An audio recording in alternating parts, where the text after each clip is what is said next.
अस्सलाम वालेकुम नाज़रीन, आप देख रहे हैं बैरिस्टर उस्मान खिज़र मांगट। उम्मीद करता हूँ आप खैरियत से होंगे।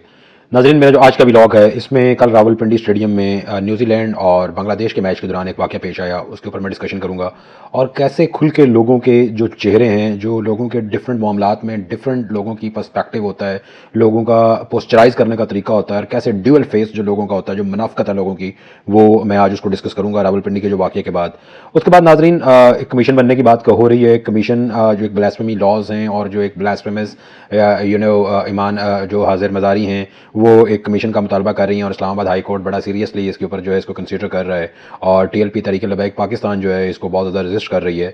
अगर कमीशन बनना ही है नाजरीन, तो कमीशन किस किस चीज़ पर बनना चाहिए इस मुल्क में और कमीशन की जो है कौन कौन से कमीशन होने चाहिए, इस चीज़ को मैं डिस्कस करूँगा। दूसरा नाजरीन, जो इंजीनियर मिर्ज़ा है वो आजकल जो है बड़ा खुल खुला के इस्टेब्लिशमेंट के प्यार में मुब्तला हैं और इस्टेब्लिशमेंट के प्यार में मुब्तला होकर PTI को बड़ा आड़े हाथों ले रहे हैं। उसी PTI को जो PTI तहरीक लबैक पाकिस्तान के अगेंस्ट इंजीनियर मिर्ज़ा के क्लिप निकाल निकाल के लगाती थी, आज वही PTI इंजीनियर मिर्ज़ा जो है उसके ऊपर बड़ा कर्ज कर रही है और बड़ा उसको लान तान कर रही है। उसको थोड़ा सा मैं डिस्कस करूँगा। और दूसरा नाजरीन, बड़ी सख्त दौड़ लगी हुई है मरीम नवाज शरीफ और शहबाज शरीफ के दरमियान। वो किस चीज़ की दौड़ है और उसमें कौन कामयाब होगा और उस दौड़ का जो नतीजा आएगा उसका आने वाले जो सियासी मंजरनामा है उस पर क्या असर होगा, अपने आज के ब्लॉग में इस चीज़ को डिस्कस करूँगा। नाज़रीन, कल रावलपिंडी जो क्रिकेट स्टेडियम है उसमें दौरान मैच आपने देखा कि एक नौजवान, रावलपिंडी में जो मैच हो रहा था वो बांग्लादेश और न्यूजीलैंड का मैच हो रहा था, ICC जो चैंपियंस ट्रॉफी है उसके सिलसिले में। और उस मैच के दौरान एक नौजवान जो है वो स्टेडियम में दाखिल होता है। बड़ी कॉमन बात है, पूरी दुनिया में लोग फुटबॉल के मैचेस में आ जाते हैं, रग्बी के मैचेस में आ जाते हैं, क्रिकेट मैचेस में आ जाते हैं। परस्तार जो होते हैं वो स्टेडियम में आ जाते हैं, ग्राउंड के अंदर आ जाते हैं और अपने फेवरेट खिलाड़ियों को आके हैंडशेक करते हैं या उनसे मिलते हैं और उसके बाद वो बाहर, या उनको बाहर निकाल दिया जाता है या वो बाहर निकल जाते हैं। बड़ी कॉमन सी बात है। तो पाकिस्तान में भी ये कल ऐसा एक वाक़या रूनुमा हुआ। रावलपिंडी में मैच जारी था। उस मैच के दौरान तहरीक लबैक पाकिस्तान के सरबराह हाफिज़ हुसैन रिजवी की तस्वीर लिए हुए एक नौजवान ग्राउंड में दाखिल हुआ और उस तस्वीर को लहराते हुए न्यूजीलैंड के खिलाड़ियों के पास गया और उनसे मिला और उसके बाद उस नौजवान को पकड़ के ग्राउंड से बाहर निकाल दिया गया। मेरी इत्तलात के मुताबिक उसके खिलाफ कानूनी कार्रवाई का आगाज़ भी कर दिया गया है। लेकिन कंफर्म मेरे पास इसके मतलब कोई ऐसी न्यूज़ नहीं है। दैट इज़ वाई मैं इसको बहुत ज़्यादा जो है डिस्कस नहीं कर रहा। लेकिन ये वाक़या हुआ, उस वाक़े के बाद जो तहरीक लबैक पाकिस्तान है उन्होंने इसको सेलिब्रेट करना शुरू कर दिया। उनका बनता भी है। आप देखेंगे पिछले मैचेस हो रहे हैं, उन मैचेस में जो PTI के लोग हैं वो वीडियो क्लिप्स लगा रहे होते हैं कि ये देखें जी ग्राउंड में कैदी नंबर 804 के नारे लग रहे हैं और उसको बड़े फखरी अंदाज में पेश करते हैं। अगर कोई इमरान खान की तस्वीर वाली शर्ट पहन के आ जाए तो बताते हैं कि तुम ऐवानों से तो निकाल सकते हो, लोगों के दिलों से कैसे निकालोगे। और अगर नारा लग जाए तो कहते हैं कि हर तरफ कप्तान का नारा लग रहा है, कैदी नंबर 804 का नारा लग रहा है। और मकबूलियत का इसको एक मकबूलियत के एविडेंस के तौर पर, सबूत के तौर पर वो वीडियोज पोस्ट की जाती हैं, वो पिक्चर्स पोस्ट की जाती हैं। बिल्कुल करनी चाहिए, कोई बात नहीं है, सबका राइट है।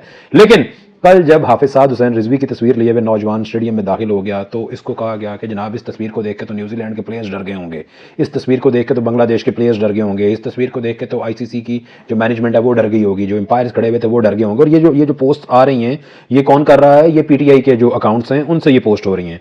बंदा पूछे इनसे कि जब इमरान खान की शर्ट्स पहन के आते हैं, इमरान खान के तुम एक क्रिकेट ग्राउंड में खड़े होकर, जो स्पोर्ट्स है, स्पोर्ट्स सबके लिए न्यूट्रल होती है, उस वेन्यू पे खड़े होकर तुम इमरान खान के नारे लगाते हो, तब उससे ICC को डर नहीं लगता, उससे इंटरनेशनल एम्पायर्स को, इंटरनेशनल टीम्स जो मैच खेल रही होती हैं उनको डर नहीं लगता। और जब एक नौजवान अपने महबूब कायद हाफिज़ हुसैन रिजवी की तस्वीर लेके स्टेडियम में दाखिल हो जाए तो उससे तुम कहते हो कि वो डर गए होंगे और लाइक आपने तो पता नहीं किस किस चीज़ से तशबीह देना शुरू कर दी। बेसिकली नाजरीन, ये उधर ना प्लेयर्स डरे, ना एम्पायर्स डरे, ना इंतजामिया डरी, ये वो लोग डर गए हैं जो इमरान खान की वीडियोस पोस्ट कर रहे होते हैं या जो अपने और स्पेसिफिक लीडर्स की, नून लीग की या किसी और लीडर की जो है उनकी वीडियोस। नून लीग की तो बार वीडियो आती कोई नहीं ऐसी, ना उनको कोई पसंद करता है, ना उनकी तस्वीर को लेके जाता है। तो बेसिकली ये डर वो गए हैं जो हर जगह पे ये कहते थे कि देखो हर जगह पे इमरान खान है। इनकी वहमो गुमान में भी नहीं था कि एक इंटरनेशनल 2 टीम्स हैं वो खेल रही हैं, उनका मैच हो रहा है और उसमें एक स्पेक्टेटर ऐसा भी हो सकता है जो लाइक ग्राउंड में जाएगा और हाफिज़ हुसैन रिजवी की तस्वीर उसके हाथ में होगी और वो अपनी वालिहाना मोहब्बत का इजहार करेगा। और ये तो एक तो सिर्फ अंदर घुस गया, बाकी जो पीछे से वीडियो बना रहे थे वो बाकायदा नारे लगा रहे थे तहरीक लबैक पाकिस्तान की फेवर में और अपने जो महबूब कायदे हाफिज़ हुसैन रिजवी उनसे अपनी मोहब्बत का इजहार कर रहे थे। तो नाजरीन, इसमें ICC की इंतजामिया तो बिल्कुल नहीं डरी, लेकिन पाकिस्तान में जो झूठ का सहारा लेते हैं और जो बड़े लिबरल्स बने होते हैं और जो कहते हैं कि हर जगह इमरान खान की मकबूलियत है, वो ज़रूर इससे डरे हैं। और उनके लिए डरने वाली बात भी है, क्योंकि मैं अपने पिछले व्लॉग्स में भी बता चुका हूँ कि पाकिस्तान में 66% इस वक्त यूथ है और यूथ में जो पॉपुलर मोस्ट लीडर है और जो बहुत रैपिडली फर्दर पॉपुलैरिटी गेन कर रहा है, उस लीडर का नाम हाफिज़ हुसैन रिजवी है। और ये पॉपुलैरिटी गेन करने की जो रेशो है, जो स्पीड है, ये अनमैचेबल है। पहले कभी किसी लीडर को इतनी जल्दी पॉपुलैरिटी नहीं मिली, इतनी जल्दी एक्सेप्टेंस नहीं मिली। तहरीक लबैक के अंदर जो हल्के हैं वो भी एक्सेप्ट कर रहे हैं और तहरीक लबैक, क्योंकि लोग चोरों डाकुओं इनसे लोग तंग हैं, लोग ये मुल्क में फसाद से तंग हैं। लोग लाइक ये एक चोर कह रहा है, दूसरा कभी अमेरिका का खत लहरा रहा है, कभी अमेरिका से जनाब मदद मांग रहा है। लोग इन ड्रामों से तंग आ चुके हैं। लोग एक थर्ड पार्टी, एक थर्ड फोर्स का इंतजार कर रहे हैं। और इस वक्त अगर आप एज अ न्यूट्रल स्पेक्टेटर इसको अगर आप बयान करने को कहें तो वो जो थर्ड फोर्स है या थर्ड लीडर है जिसको लोग लाइक कर रहे हैं वो हाफिज हसन रिजवी की सूरत में सामने आ रहा है। और नाज़रीन बेसिकली इसमें देखिए मैंने ये बात क्यों की है। जब इमरान खान की वीडियो पोस्ट करते हैं तो पीटीआई वाले इसको सेलिब्रेट करते हैं कि नारे लगे हैं स्टेडियम में। साद हुसैन रिजवी की तस्वीर आ गई है तो वही पीटीआई वालों को मिर्चें लग रही हैं। तो ये इनका ड्यूअल फेस है, ये इनकी मुनाफिकत की इंतहा है। ये किसी और बंदे की एग्जिस्टेंस को, किसी और पार्टी की पॉपुलैरिटी को बर्दाश्त करने से ये कासिर हैं। लेकिन इनके लिए डरने की बात है और इनको डरना चाहिए भी। नाज़रीन इसके बाद मैं डिस्कस करूंगा कि मुल्क में कमीशन बनाने की जो ब्लास्फेमी लॉज हैं और जो एक इस्लामाबाद इमान हाजिर मज़ारी एक वकील हैं जो शीरी मज़ारी की साहबजादी हैं, वो एक कमीशन का मुतालबा कर रही हैं और इस्लामाबाद हाई कोर्ट का एक कमीशन बनने जा रहा है। और टीएलपी जो तहरीक लबैक पाकिस्तान उस कमीशन की जो है मुखालफत कर रही है। और टीएलपी साथ ये कह रही है कि कमीशन की ज़रूरत नहीं है। अगर किसी ने ब्लास्फेमी का कोई ऐसा क्राइम कमिट किया तो उसको सज़ा दी जाए, और अगर किसी ने किसी के ऊपर झूठा इल्ज़ाम लगाया तो उसको भी सज़ा दी जाए। तो बड़ा जस्टिफाइड और वेल बैलेंस्ड एक टीएलपी का मुतालबा है मेरा ख्याल है। और अगर कमीशन बनाना ही है तो फिर कमीशन आप मुल्क में 2018 की धांधली पे भी बनाएं, जिसमें पता चले कि एक बंदा जो एक सीट लेने से कासिर है वो 2018 में डायरेक्टली वज़ीर आज़म पाकिस्तान कैसे बन गया। इस चीज पे भी कमीशन बनना चाहिए। फिर इस चीज पे भी कमीशन बनना चाहिए कि 22 लाख वोट लेके तहरीक लबैक पाकिस्तान की जो सीट्स थी वो कौन खा गया। इसके ऊपर भी कमीशन बनना चाहिए। 2000 जो आपका 24 का इलेक्शन है इसके ऊपर भी कमीशन बनना चाहिए कि कैसे 30 लाख सीट लेके पूरे पाकिस्तान, 30 लाख वोट लेके पूरे पाकिस्तान में एक सीट दी गई तहरीक लबैक पाकिस्तान को। कैसे जनाब जो मेजॉरिटी में जिनको वोट पड़े उनको माइनॉरिटी में तब्दील कर दिया गया, और जिनके ऊपर कोई लानत भेजने को तैयार नहीं था, वोट तो बहुत दूर की बात है, उनको आपने पकड़ के वजीर आला और वजीर आजम बना दिया। तो कमीशन तो इसके ऊपर भी बनना चाहिए। आए बिस्मिल्लाह करें, कमीशन बनाएं और जिसमें जिन जिन लोगों का जो किरदार है उनको सामने लेके आए। अगर इस तरह का ये कमीशन बन गया तो यकीन माने ये जो आज हुकूमत कर रहे हैं कल ये सूली पर लटके होंगे।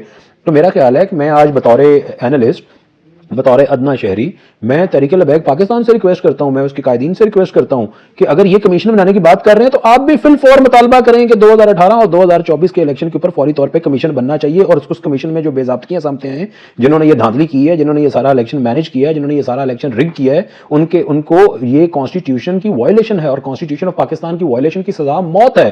तो तहरीक लबैक पाकिस्तान की लीडरशिप को इन कमीशन का भी मुतालबा करना चाहिए और उनमें जो बहुत बड़े बड़े नाम जो उस सजा की जद में आएंगे उस सजा की एग्जीक्यूशन का मुतालबा करना चाहिए। तो नाजरीन इनकी कांपे टांग जाएंगी बेसिकली अगर कोई ऐसा मुतालबा सामने आ गया तो। नाजरीन उसके बाद आजकल जो पीटीआई है जो बहुत ज़्यादा पहले सेलिब्रेट करती थी, बहुत ज़्यादा पोस्टिंग करती थी इंजीनियर मिर्ज़ा के हक में, और लाइक उनको एक बड़ा सॉलिड किस्म का स्कॉलर बना के पेश करती थी, और टीएलपी के खिलाफ कोई क्लिप होता था तो उसको बहुत ज़्यादा जनाब वो उसको वायरल करते थे। आज वही पीटीआई लान तान कर रही है इंजीनियर मिर्ज़ा के ऊपर, क्योंकि इंजीनियर मिर्ज़ा ने कहा है कि पाकिस्तान में सबसे बड़ी सोशल मीडिया पे अगर कोई डिजिटल दहशतगर्दी कर रहा है तो वो पीटीआई है। तो नाजरीन पीटीआई की अगर कोई फेवर में बात करे तो पीटीआई उसको बहुत सेलिब्रेट करती है, और अगर पीटीआई की जो असलियत है उसके ऊपर कोई एक बंदा बात कर दे तो वो बात इनको बहुत बुरी लगती है, और ये पूरे का पूरा जो इनका सोशल मीडिया विंग है वो उस बंदे के अगेंस्ट जो है वो नैरेटिव बिल्ड करना शुरू कर देता है और लान तान में मसरूफ हो जाता है।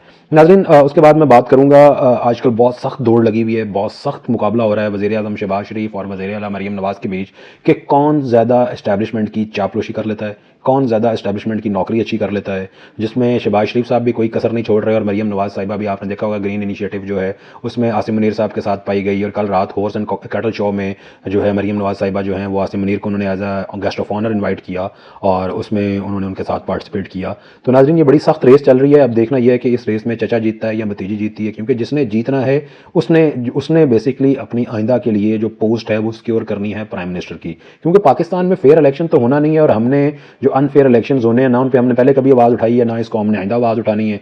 तो जिस तरह पहले के इलेक्शन हुए हैं उसी तरह का इलेक्शन होना है, और उसके नतीजे में जैसी इस वक्त हुकूमत है ऐसी ही हुकूमत बननी है। मुस्तकबिल करीब में कोई बेहतरी की गुंजाइश नज़र नहीं आ रही, और पोलिटिकल पार्टीज़ भी इसमें जो है वो अपने अपने मफादात को सेटल करने के लिए जो है लगी हुई हैं, लेकिन कोई भी बंदा फेयर एंड फ्री इलेक्शन की बात ना कोई पोलिटिकल पार्टी कर रही है, अगर करती भी है तो बयानात की हद तक है। इससे आगे कोई पोलिटिकल पार्टी जो है वो ना कोई मुतालबा करती नजर आती है, ना उसके ऊपर कोई कोई एक्शन लेती नजर आती है।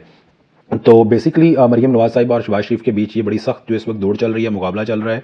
और क्योंकि जो आसिम मुनीर साहब हैं वो इसी हुकूमत की मदद से एक कानून पास करवा चुके हैं कि कोई भी जो सिविल सर्वेंट है उसको अगर एक्सटेंशन दी जाएगी तो वो extension for the next 5 years होगी।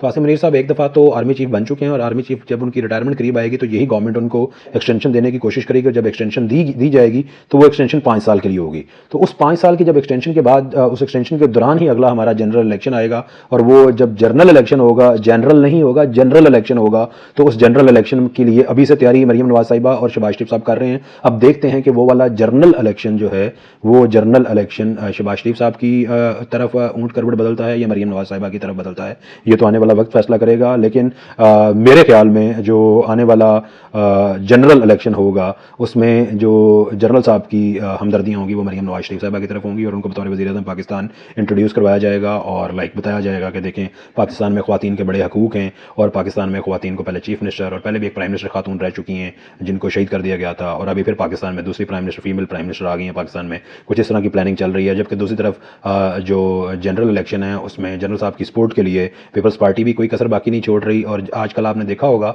इसकी मैं आपको मिसाल दे देता हूँ सबूत के साथ, कि पीपल्स पार्टी आजकल मुस्लिम लीग नवाज जिसकी हुकूमत है, जिसकी पीपल्स पार्टी थादी है, इस वक्त थादी हुकूमत है, उसके पीपल्स पार्टी नून लीग के खिलाफ बड़े बयान दाग रही है। गवर्नर पंजाब आपने देखा होगा, वो बयान दाग रहे हैं। उसके बाद पीपल्स पार्टी के दूसरे लीडर्स बयान दाग रहे हैं। बेसिकली पीपल्स पार्टी को ये खदशा जाहिर हो गया, जिनको पहले एश्योरिटी दी गई हुई थी कि अगले जनरल इलेक्शन में जो बिलावल भुट्टो जरदारी हैं उनको बतौर वज़ीर-ए-आज़म पाकिस्तान लाया जाएगा। लेकिन अब उनको खदशा ये लग रहा है कि जिस तरह मरीम नवाज परफॉर्म कर रही है और जिस तरह मरीम नवाज खिदमत कर रही है एस्टैब्लिशमेंट की, तो उनको ये खतरा लाहक हो गया है कि अगले जनरल इलेक्शन में कहीं दोबारा मुस्लिम लीग नून को चांस ना दे दिया जाए और मरीम नवाज जो है उनको बतौर वज़ीर-ए-आज़म जो है वो इंट्रोड्यूस ना करवा दिया जाए। नाज़रीन, अगर आपको मेरा ये व्लॉग अच्छा लगे तो अपने कमेंट सेक्शन में जाएं और अपनी राय का इज़हार करें। कोई बेहतरी की गुंजाइश है तो वो बताएं। किसी और मौजू पे आप व्लॉग सुनना चाहते हैं तो वो मेंशन करें, इंशाल्लाह हम कोशिश करेंगे कि उसके ऊपर व्लॉग बनाएं। Thank you very much. Pakistan जिंदा।